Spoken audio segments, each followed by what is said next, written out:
Cuando nosotros vemos la historia de Israel, sabemos que en algunos momentos el pueblo se alejó de Dios. Parte de esos momentos fueron momentos donde otros pueblos estaban conquistando a Israel. Y en el caso de reyes como Manasés y Amón, por ejemplo, que fueron reyes que estuvieron en un momento donde llegaron a ser influenciados por el imperio asirio y las religiones paganas, y gran parte del reinado de Manasés, por ejemplo, coincidió con el periodo de mayor fuerza y gloria de los asirios. Y Judá cayó bajo Manasés y luego en Amón en idolatría, y llegaron a un punto que inclusive ellos tuvieron prácticas como tenían otros pueblos, como es el sacrificio de niños a dioses paganos. A ese nivel de corrupción llegó Judá. Sin embargo, la Biblia nos muestra que al morir Amón, le sucede su hijo Josías. No sé si usted recuerda a Josías. Josías es proclamado rey a los 8 años de edad. Y Josías fue un rey que Dios utilizó para traer una reforma al pueblo. Y Sofonías profetizó durante el reinado de Josías. Veamos lo que nos dice Sofonías capítulo 1, versículo 1. Palabra de Jehová que vino a Sofonías, hijo de Cusi, hijo de Gedalías, hijo de Amarías, hijo de Ezequías, en los días de Josías, hijo de Amón, rey de Judá. Sofonías era un tataranieto del rey Ezequías. Dios, por medio del reinado de Josías, hizo una limpieza de la adoración a ídolos y prácticas de adoración que no eran correctas, que no eran conforme a la voluntad de Dios.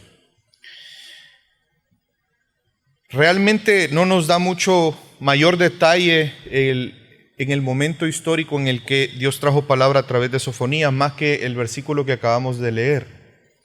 No sabemos en qué momento del reinado de Josías, Dios trajo palabra a través de Sofonías.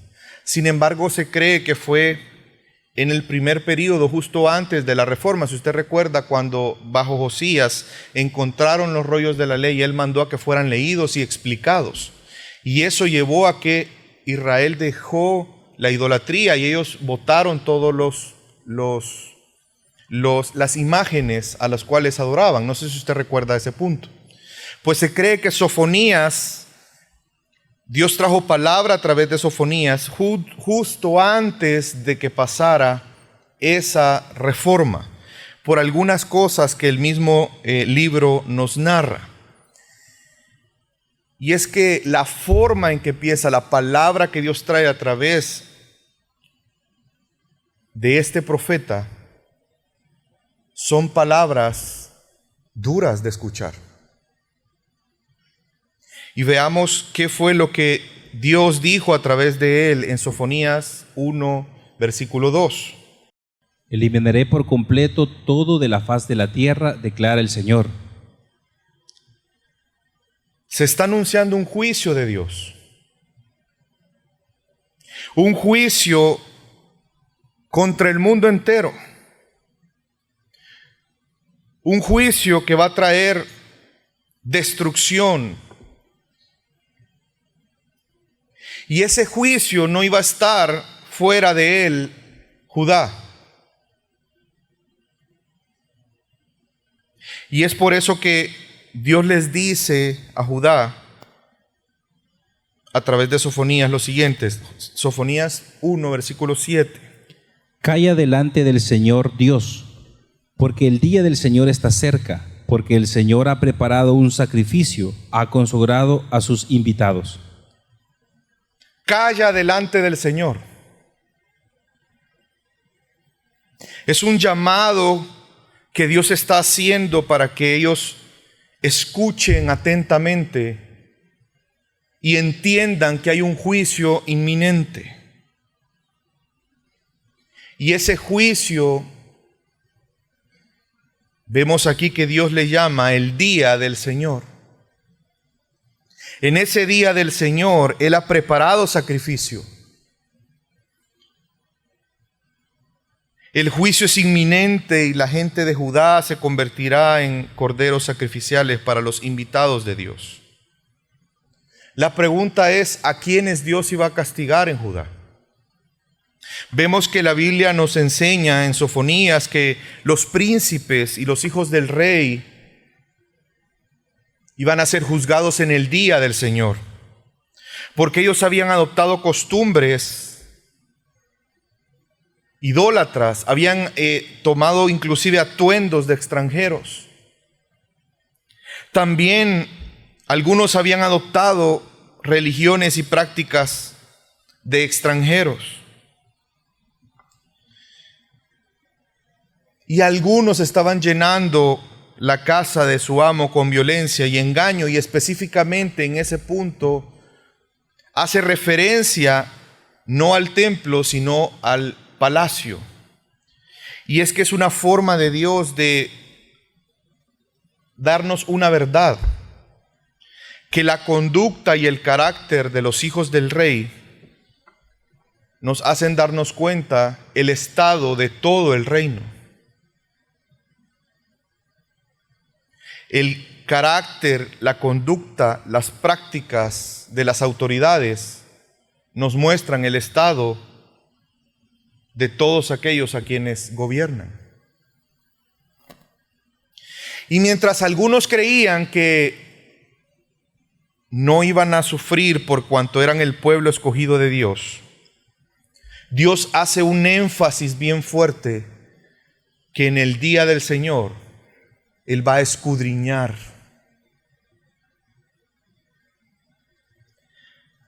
Versículo 12 del capítulo 1. Y sucederá en aquel tiempo que yo escudriñaré a Jerusalén con lámparas y castigaré a los hombres que reposan como el vino en sus heces, lo que dicen en su corazón, ni bien ni mal hará el Señor. Aquellos para quienes había indiferencia, aquellos que creían que Dios ya no era Señor, que ya no tenían control, que ya no tenían a quién rendir cuentas, que Dios estaba ausente. Pero el Señor iba a escudriñar a Jerusalén detenidamente, a cada uno de ellos, para asegurarse que los malvados, que los idólatras fueran castigados. Y el castigo vendría específicamente a aquellos que reposan. Y utilizo una analogía con el vino. El vino, cuando permanece demasiado tiempo sin agitarse, genera unos sedimentos, el azúcar. Y a eso es lo que llama aquí el vino en sus heces. Y lo que hace ese sedimento es que el vino se arruine, que el vino pierda su sabor. El resultado final sería que Judá sufriría. Judá sería saqueada y sus hogares serían destruidos. Ese sueño de una vida estable y próspera sería destrozada. Y Dios explica que en el día del Señor la gente va a llorar por la pérdida de lo que tiene y en lo cual ha puesto su corazón. Y nada que ellos tengan, no importando el nivel de riqueza que ellos tuvieran, los iba a librar del día del Señor. Y vemos lo que Dios afirma en el versículo 18 de Sofonías 1. Ni su plata ni su oro podrán librarlos del día de la ira del Señor, cuando por el fuego de su celo toda la tierra sea consumida, porque Él hará una destrucción total y terrible de todos los habitantes de la tierra. Es que Dios es celoso.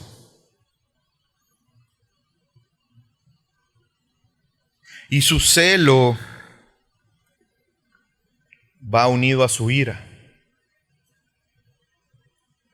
Y ni la plata ni el oro va a poder librarlos del día del Señor, en el cual Él va a manifestar su ira. Y nos dice que bajo el fuego de su celo toda la tierra sería consumida. Él iba a traer una destrucción a los habitantes de la tierra, incluida Judá. Sin embargo, Dios anuncia que aquellos que verdaderamente le busquen podrían ser librados de esta devastación. Vamos a leer Sofonías capítulo 2, versículo 1-3. Congregaos, oh nación sin pudor, antes que entre en vigencia el decreto, como tamo pasa el día, antes que venga sobre vosotros el ardor de la ira del Señor, antes que venga sobre vosotros el día de la ira del Señor. Buscad al Señor, vosotros todos, humildes de la tierra que habéis cumplido sus preceptos. Buscad la justicia, buscad la humildad. Quizás seréis protegidos el día de la ira del Señor. Y es que para el pueblo el día del Señor, ellos lo vinculaban como aquel día donde Dios iba a libertar, iba a establecer su reino. Pero Dios a través de Sofonías está aclarando que el día del Señor es un día de juicio. Un día donde se va a manifestar su ira. Pero aún ante ese anuncio de destrucción, Dios muestra su misericordia para con su pueblo, para con su remanente. Y Él está haciendo un llamado a que se congreguen. Aun cuando ellos han llegado a un punto de ser una nación sin pudor frente a la maldad, de tener prácticas pecaminosas, aún ante esa situación, Dios les está haciendo un llamado a reflexión, un llamado al arrepentimiento, antes de que llegue ese día del Señor, donde la ira de Dios se va a manifestar ante la maldad y la idolatría de los hombres. Y vemos en el versículo 3, buscad al Señor vosotros todos. Pero hace un llamado a unos en específico. Ese llamado es solamente aquellos que con humildad han sido obedientes a los preceptos del Señor. Aquellos que con humildad buscan la justicia, buscan someterse a Dios. Aquellos que siguen reconociendo que Él es el Señor de todas las cosas, que Él es Rey.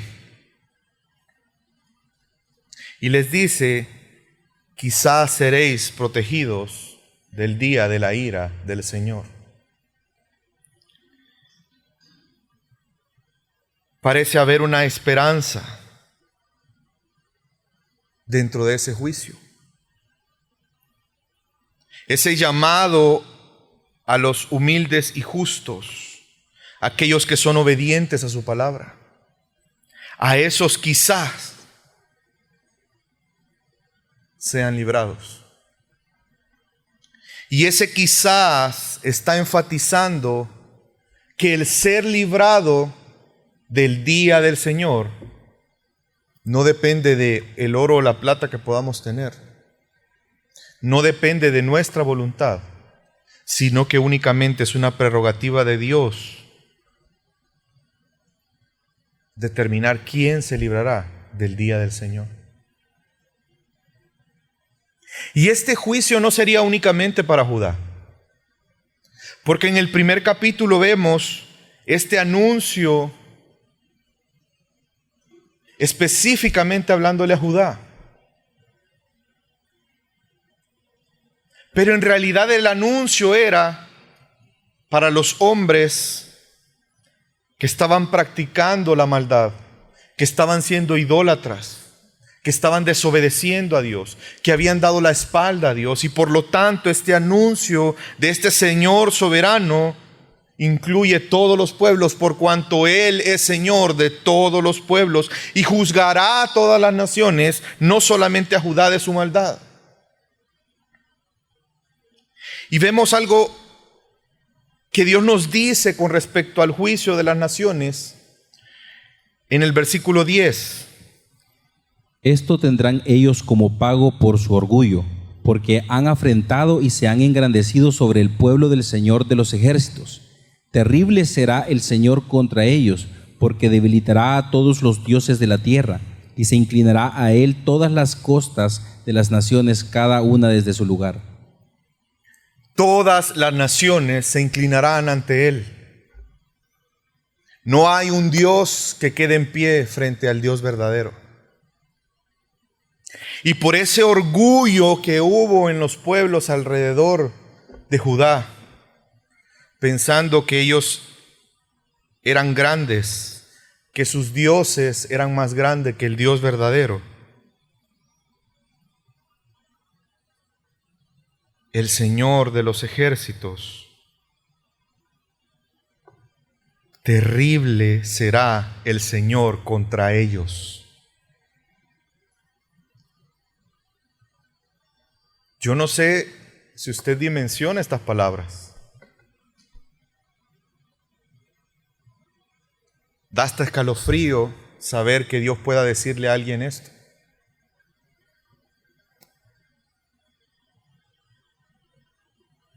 Todas las naciones. Y lo interesante es que si usted sigue leyendo o lee en el capítulo 2, Dios menciona o hace referencia a naciones, pero apuntando a todos los puntos cardinales. Al oeste menciona a los filisteos, al este menciona a Moab y a Amón, al sur menciona a Cus y al norte menciona a Siria. Porque lo que Dios está diciendo es que no hay un punto en la tierra que escape del día del Señor, que escape del juicio de Dios, que escape de la ira de Dios. Y es que el tema del día del Señor en este libro es un tema importante. Al igual como con el profeta Joel, es uno de los temas principales del libro. Es más, en la palabra día, para hacer referencia al día del Señor, es mencionada 20 veces en 3 capítulos. Y eso nos hace darnos cuenta de la trascendencia que tiene entender qué es el día del Señor, qué implica ese día y cuál es el propósito de eso. Y es que aquí Dios se toma el tiempo de explicar qué es, pero también explica cómo será. Y las descripciones que Dios hace, que Dios le da a su pueblo acerca de esa ira ardiente sobre todos los pueblos y sobre Judá, y que la tierra sería consumida por completo. Dios lo describe de la siguiente manera. Ese día es el día de la ira, será un día de angustia, un día de devastación y desolación, un día de tinieblas, un día de espesa oscuridad, día de nubes y densas tinieblas, un día de trompetas y grito de guerra contra las ciudades fortificadas y las elevadas torres. Usted se imagina lo que es que Dios nos diga que ese día Él traerá angustia.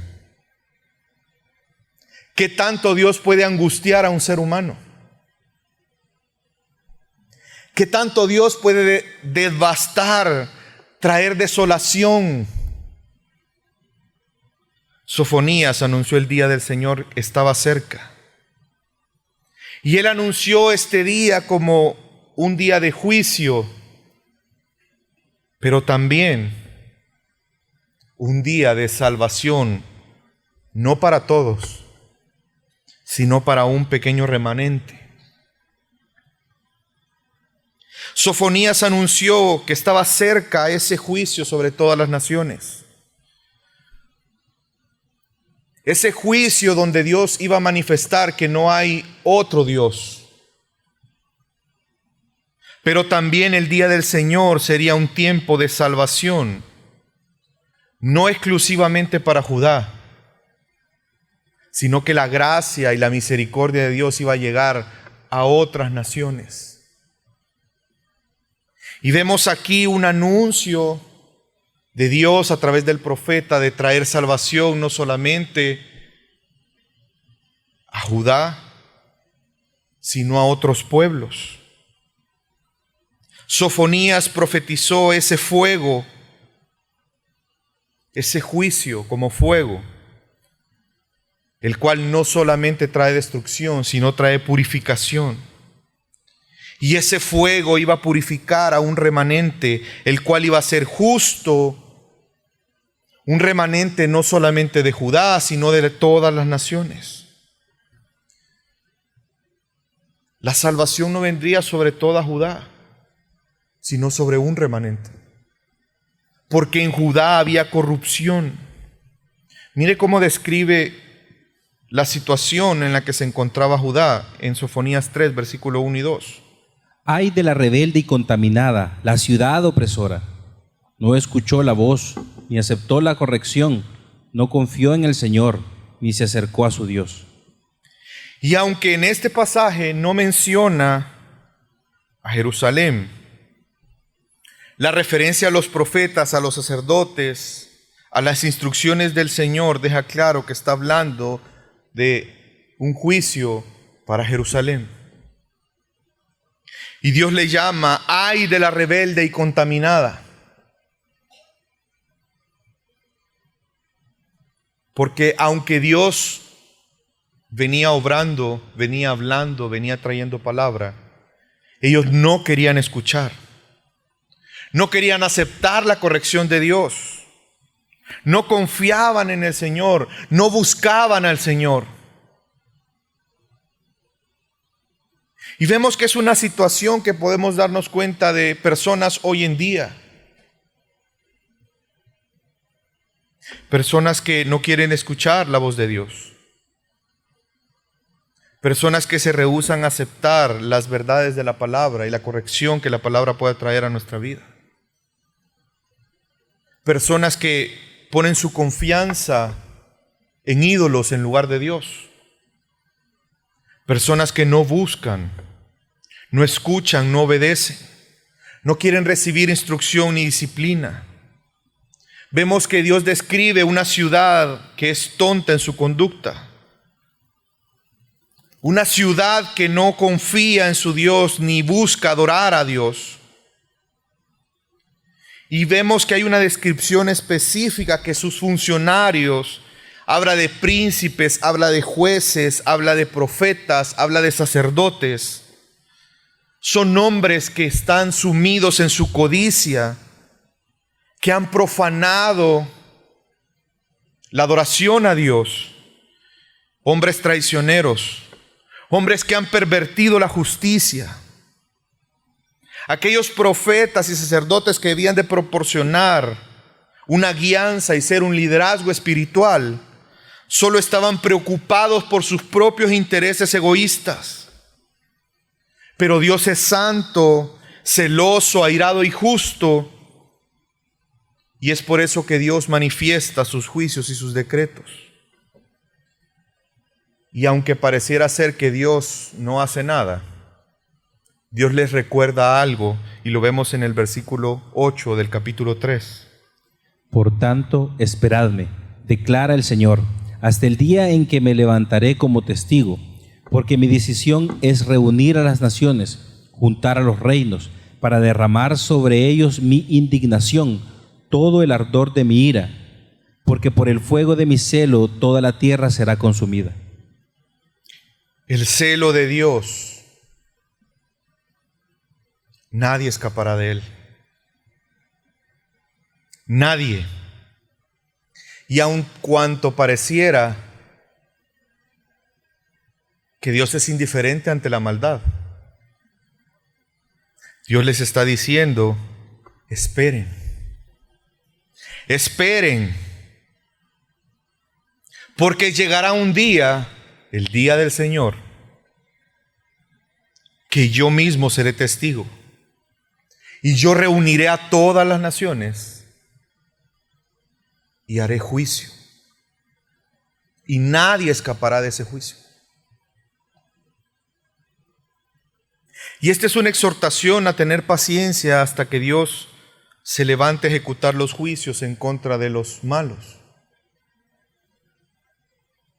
El libro de Sofonías anuncia el día del Señor para alentar a Judá a arrepentirse de su maldad, de su idolatría y practicar la obediencia. Ese juicio iba a hacer que surja un remanente, no solamente de Judá, sino de todas las naciones. Por lo tanto, esto se vuelve un mensaje, aunque pareciera ser duro y sin esperanza.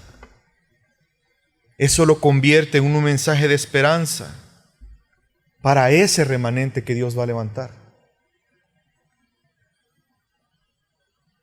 Un mensaje de esperanza que no incluía únicamente a quienes se consideraban exclusivamente el pueblo de Dios en ese momento, sino una esperanza que abarcaba a todas las naciones. Y vemos un aspecto positivo y esperanzador del día del Señor. Y en esta sección final del libro, a partir del capítulo 3, versículo 9 en adelante, Sofonías, hablando en nombre de Dios, muestra ese juicio purificador que el Señor hará sobre ese remanente. Y entonces ese juicio que será de destrucción para unos, será un juicio de salvación para su remanente. Solo el remanente de los humildes que buscan al Señor será escondido del día de la ira. Ese remanente será humillado, pero también será limpiado. Y vemos que con ese remanente Dios habitará con ellos. Y Él será su rey, y Él va a ser su defensor, y Él destruirá a todos sus enemigos. Y entonces ellos podrán cantar con gozo y regocijo al ver el amor de Dios, aún en medio de un juicio. Es que Dios permanece fiel a sus propósitos. Él destruirá el mal por cuanto Él es justo. Pero también Él hará una obra para preservar a ese remanente que Él ha escogido. Y Él separará a ese remanente para que sea una nación santa para Él. Y vemos que Dios va a obrar para ese remanente. Vemos que en el día del Señor, después del día del Señor, Dios les dice que después de juicio, Él va a obrar. Y vemos que por la obra que Él va a hacer, ese remanente va a tener características bien especiales y bien específicas. Versículo 9 del capítulo 3 nos habla de este punto. En ese tiempo daré a los pueblos labios puros, para que todos ellos invoquen el nombre del Señor, para que les sirvan de común acuerdo. Ese remanente que será de todos los pueblos, ¿qué va a hacer Dios con él? ¿Qué les va a dar? Labios puros. ¿Para qué? Para que ellos puedan invocar el nombre del Señor. Y una vez más nos está recordando la acción de Dios, la intervención de Dios, de preservar a ese remanente, de santificar a ese remanente. Y lo que Dios está haciendo en este en esta declaración es utilizando el lenguaje como un reflejo de la situación interna de ellos. Si usted recuerda cuando Isaías exclamó en el templo, soy un hombre de labios inmundos, ¿se recuerda? ¿Cuál fue la respuesta que Dios le dio ante esa declaración?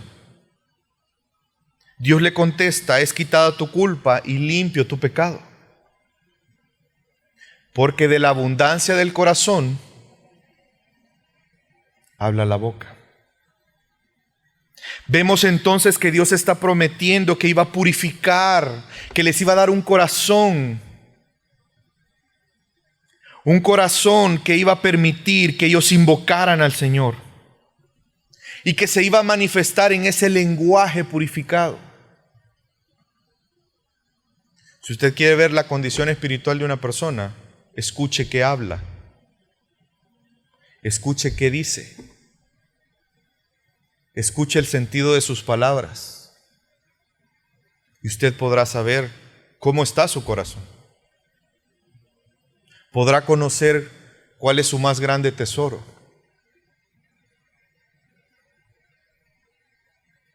Porque donde está nuestro tesoro, ahí está nuestro corazón. Y de la abundancia del corazón, habla la boca. Y no solamente Dios iba a purificarlo, sino que esa purificación se iba a convertir en adoración a Dios. Y vuelve a enfatizar ese llamado no solamente para Judá, sino para las otras naciones.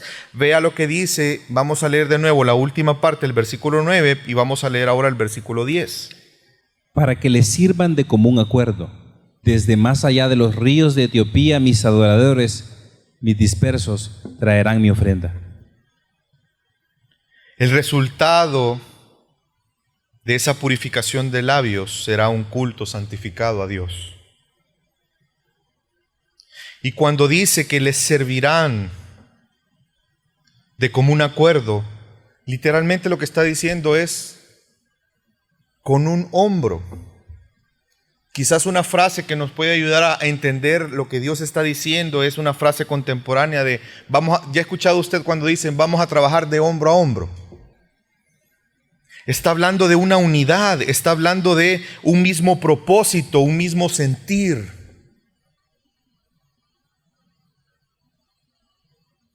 Está hablando de un pueblo que iba a buscar adorar a Dios y que eso era lo que los iba a unir. Los propósitos de Dios, los planes de Dios, la voluntad de Dios.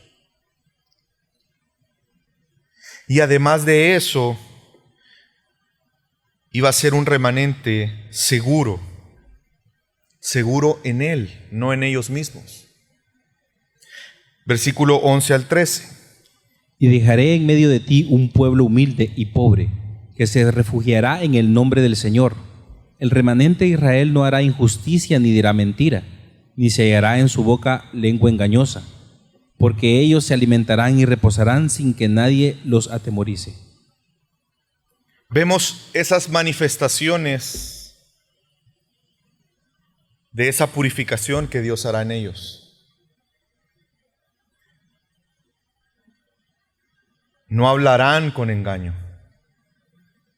Y sabe que estudiosos piensan que cuando habla de que su lengua no tendrá engaño, algunos piensan que está haciendo una alusión a Isaías 53:9 cuando describe al siervo sufriente, porque literalmente dice que no hubo engaño en su boca. Y este remanente tendrá esa característica, que no hablarán mentira, hablarán verdad. No harán injusticia, sino que buscarán la justicia. En humildad buscarán y se refugiarán en el Señor, y eso los llevará a que no haya temor en ellos, a que ya los otros pueblos no los atemoricen, a que ya no cedan a prácticas por temor.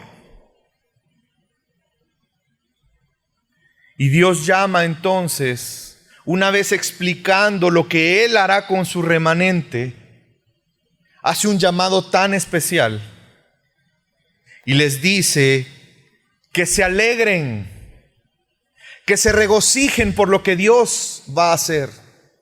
Acompáñenme, vamos al versículo 14 del capítulo 3.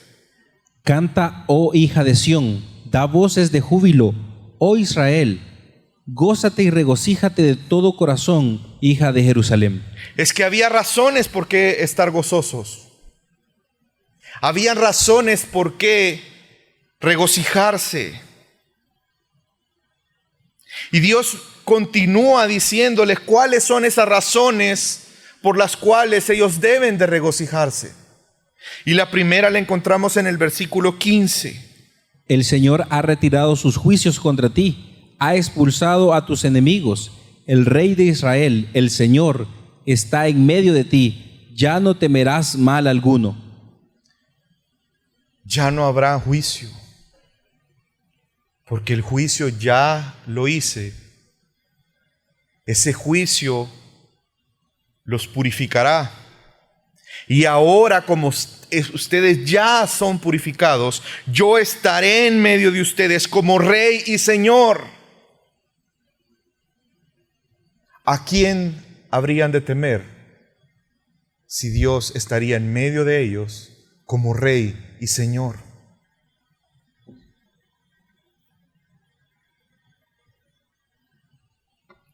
Qué importante es notar que Él está diciendo que esos enemigos en los cuales ellos en algún momento tuvieron temor, Él los iba a destruir. Él iba a manifestar su grandeza.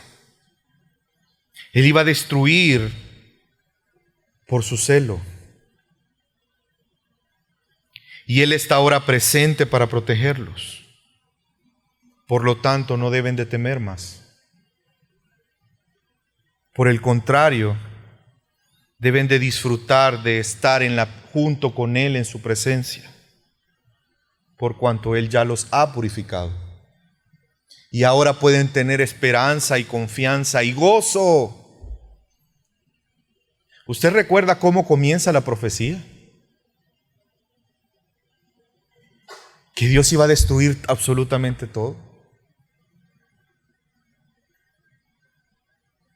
Obviamente a cualquiera que Dios nos dijera eso, pensaríamos tantas cosas y tendríamos temor. Pero vemos que al final Dios está mostrando su gracia, su misericordia y su amor, en el cual ahora ese remanente puede regocijarse. Y no solamente les dice que se regocijen por eso, sino porque ya no tienen por qué seguir temiendo. Acompáñenme, leamos el versículo 16 y 17. Aquel día le dirán a Jerusalén: no temas, Sión, no desfallezcan tus manos. El Señor tu Dios está en medio de ti, guerrero victorioso. Se gozará en ti con alegría, en su amor guardará silencio, se regocijará por ti con cantos de júbilo. Qué hermoso.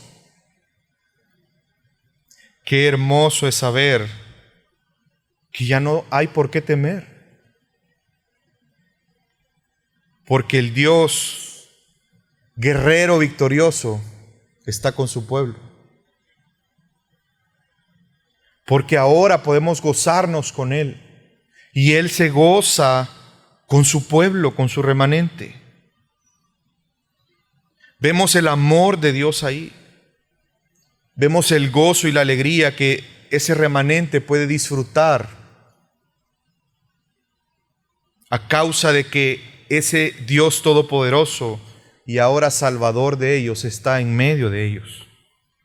Y Dios trae una promesa de restauración, versículos 19 y 20. He aquí, en aquel tiempo me ocuparé de todos tus opresores, salvaré a la coja y recogeré a la desterrada, y convertiré su vergüenza en alabanza y renombre en toda la tierra. En aquel tiempo os traeré, en aquel tiempo os reuniré. Ciertamente os daré renombre y alabanza entre todos los pueblos de la tierra, cuando yo haga volver a vuestros cautivos ante vuestros ojos, dice el Señor. Sofonías exalta al Señor como poderoso para salvar. Y ese poder para salvar es la base de nuestro gozo. El gozo del remanente. Su protección. Ahora ese remanente puede confiar y Dios obrará para restaurar ese remanente. La idea central de este libro es ver la ira y la justicia de Dios, la cual se va a manifestar no solamente sobre Judá y las naciones alrededor en el día del Señor por causa precisamente de sus pecados, pero también vemos a ese remanente, a los que con humildad lo busquen y se refugien en Él. Dios los purificará, mostrando así su misericordia y su amor, gozándose en medio de ellos, y ellos con Él como su Salvador. Y ahora ellos serán reconocidos por todas las naciones de la tierra. ¿Cómo vemos el Evangelio en este libro? Así como Dios habló del día del Señor en aquel momento para Judá y las otras naciones, vemos que hoy se nos sigue hablando de ese día. Y actualmente estamos escuchando un llamado al arrepentimiento.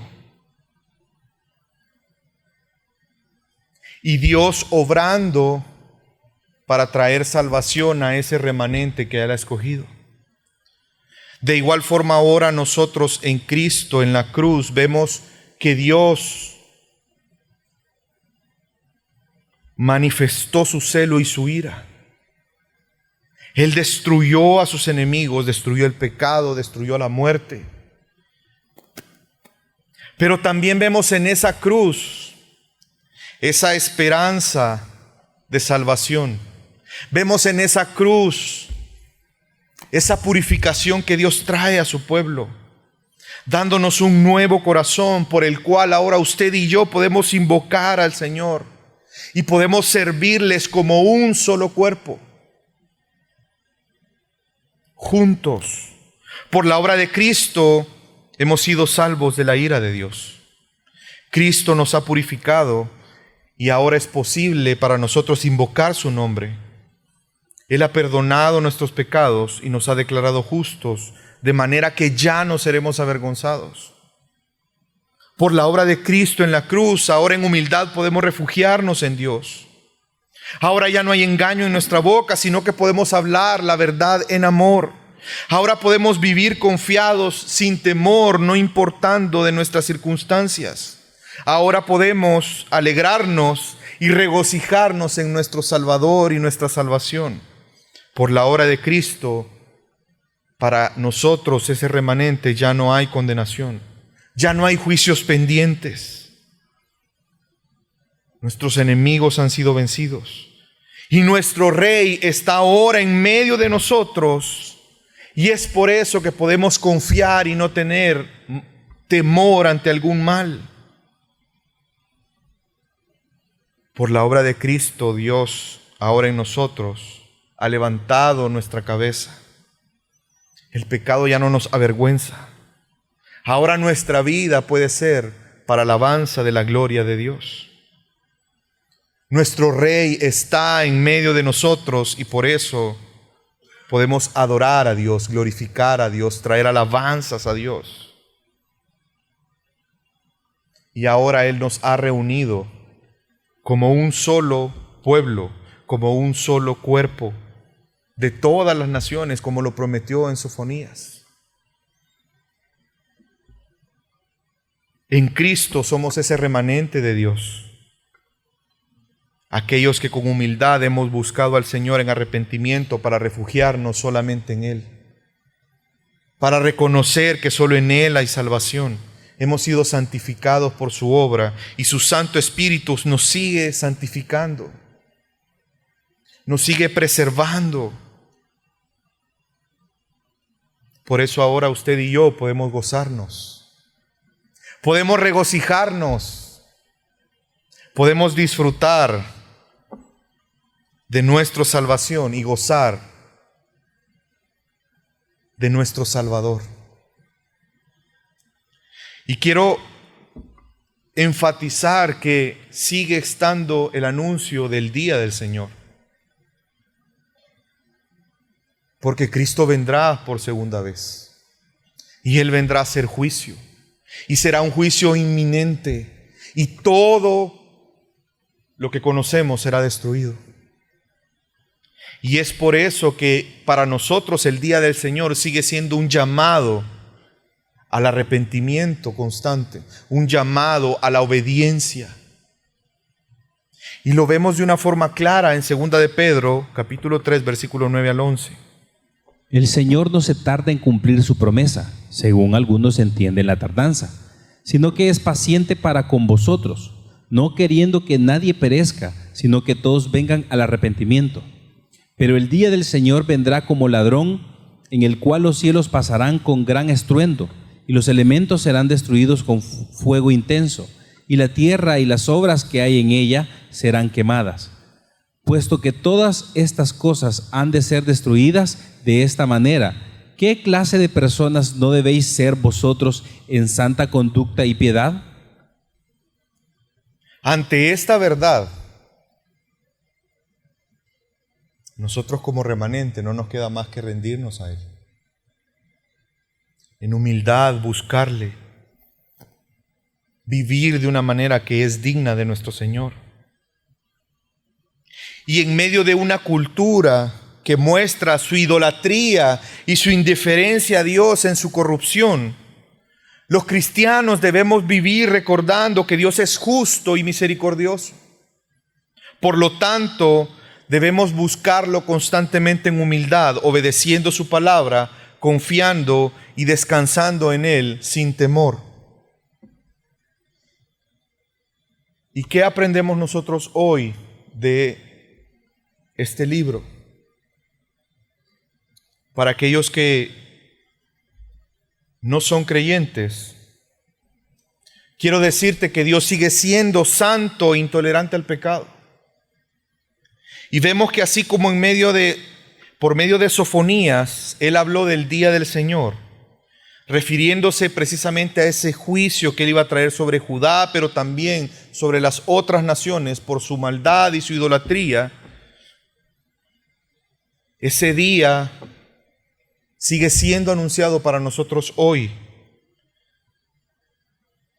Si usted es indiferente a Dios, piensa que Dios no obra ni bien ni mal, piensa que Dios está ausente, que usted cree que sus propias capacidades, que usted es independiente y no rendirá cuentas a nadie, que nadie le juzgará, Dios sacará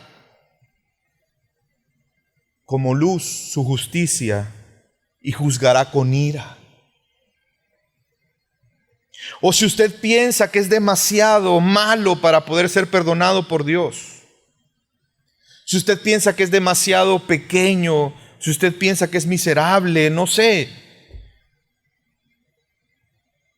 alguna condición que usted piense que Dios no puede tener comunión con usted, Dios está haciendo un llamado hoy al arrepentimiento. Reconozca su condición delante de Dios. Pídale perdón por sus pecados. Abandone la idolatría en su corazón y que Jesús reine en su vida. Ruegue a Dios misericordia por su salvación. Así como Sofonías 3:9 nos dice, en ese tiempo daré a los pueblos labios puros para que ellos invoquen el nombre del Señor. Recuerde, esa es una obra de Dios. De igual forma, hoy Dios ha obrado su salvación a través de Cristo Jesús para que usted, invocando el nombre del Señor, sea salvo. Y para aquellos que somos parte de ese remanente, pues lo primero que tenemos que aprender es seamos humildes. No seamos como Judá en los tiempos de Sofonías, que escuchando la voz de Dios no quisieron escuchar, ni aceptaron corrección, no confiaron en el Señor, ni se acercaron y buscaron a Dios. Busquemos a Dios por medio de la oración, por medio de nuestros devocionales, nuestro estudio personal. Estudie formalmente la palabra de Dios. Congréguese. Conozca quién es Dios. Conozca su carácter, su obra. Y eso lo va a llevar a buscarle y a confiar cada vez más en Él. Seamos humildes obedeciendo a Dios, obedeciendo su palabra. Seamos humildes disfrutando de esa unidad que Dios obró para nosotros en Cristo. Procuremos en humildad la unidad dentro de la iglesia. Cuide a sus hermanos. Recordemos lo que nos acabamos de leer en 1 Pedro 3:11. Puesto que todas estas cosas han de ser destruidas de esta manera, ¿qué clase de persona no debéis ser vosotros en santa conducta y en piedad? Procuremos, mi amada familia, vivir como es digno de nuestro Señor en humildad. Segundo, eso nos lleva a confiar en Dios. Deje ya de confiar en la política. Deje ya de confiar en hombres, deje ya de confiar en el dinero, en su conocimiento, en un estatus, en un apellido, en contactos. Y empecemos a confiar en el Señor. Creo que en nuestra vida se refleja lo que dice Sofonías 3:15. El Señor ha retirado sus juicios contra ti, ha expulsado a tus enemigos, el Rey Israel, el Señor está en medio de ti. No temerás mal alguno. Confiemos en el Señor. Jesús es Rey, es Señor y está en medio de nosotros. Recuerde las palabras de Él. En este mundo tendréis aflicción, pero confiad que yo he vencido al mundo. Nuestro Rey está en medio de nosotros. Él es nuestro Señor. Confiemos en Él. Tercero, cuidémonos de la idolatría. No me refiero únicamente a imágenes. Me refiero a todo aquello que en su corazón tiene una prioridad arriba de Dios. Muchas veces nuestra familia puede ser un ídolo. Nuestro trabajo puede ser un ídolo. El dinero, el querer reconocimiento de otros, el querer admiración de otros, el anhelar poder. Cuidémonos de los ídolos. Rindámonos al Señor. Busquemos constantemente, obedezcamos su palabra. Y lo último que creo que debemos aprender y que no es menos importante, proclamemos el Evangelio. Evangelice no solo proclamando, sino viviendo el Evangelio cada día. Que sus acciones adornen esa doctrina que usted proclama. Y eso va a servir para bendición a otras naciones, a otras personas. Recuerde nuestra comisión. Id y haced discípulos a todas las naciones de la tierra. Mi amada familia, gocémonos en que nuestro Rey está en medio de nosotros. Disfrutemos de nuestra salvación. Vivamos adorando y glorificando a nuestro Dios, al único que es digno de toda gloria, alabanza y honor. Vamos a orar.